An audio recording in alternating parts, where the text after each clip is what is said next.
Simplifying verse 133 of Surah Al-Imran.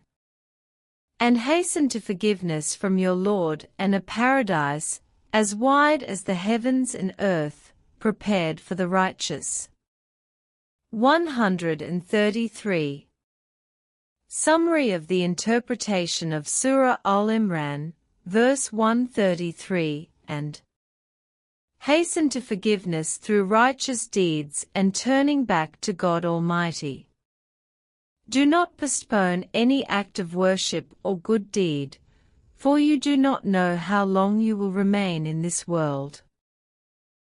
Seize the opportunity of your life and do good in this world to attain God's paradise.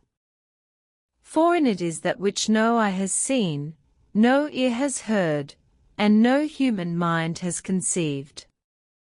Its width is that of the heavens and the earth, and God has prepared and equipped it for the righteous, who make their righteous deeds a shield against God's wrath and punishment, and a protection from trials, so that they may please God.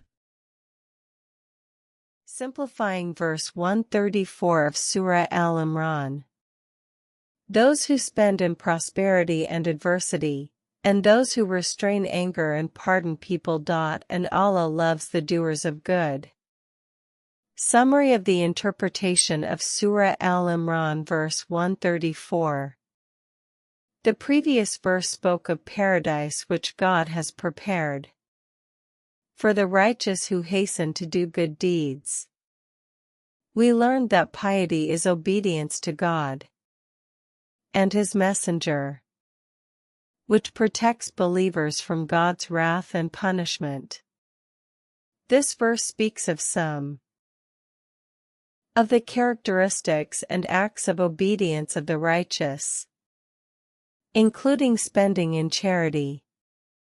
The verse clarifies that the righteous spend in all circumstances and on all occasions, whether in times of ease or hardship.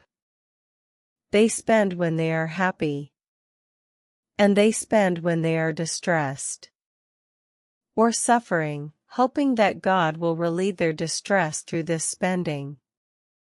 They also spend on those in distress to help others and alleviate their worries. They spend in gratitude to God for His blessings and to share in the joy of others by assisting them and completing their celebrations. Another of their characteristics is suppressing anger.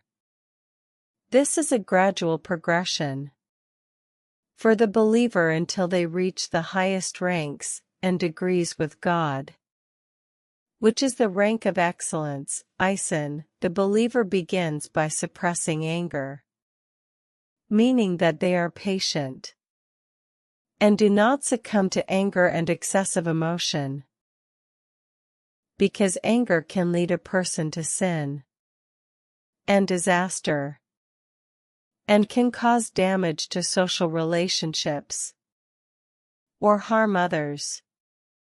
Then comes the higher level, which is forgiveness. The believer does not merely suppress their anger, but goes further by forgiving those who have wronged them, seeking God's pleasure.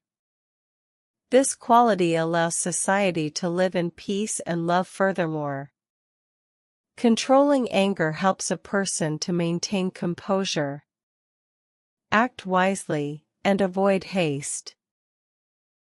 Then comes the greatest stage in this progression, which is benevolence. Beloved by God Almighty. Benevolence is superior to forgiveness, because it purifies hearts and cleanses souls. The believer forgives, without leaving in their heart any desire for revenge, remnants of hatred, or memories that could harm themselves or others.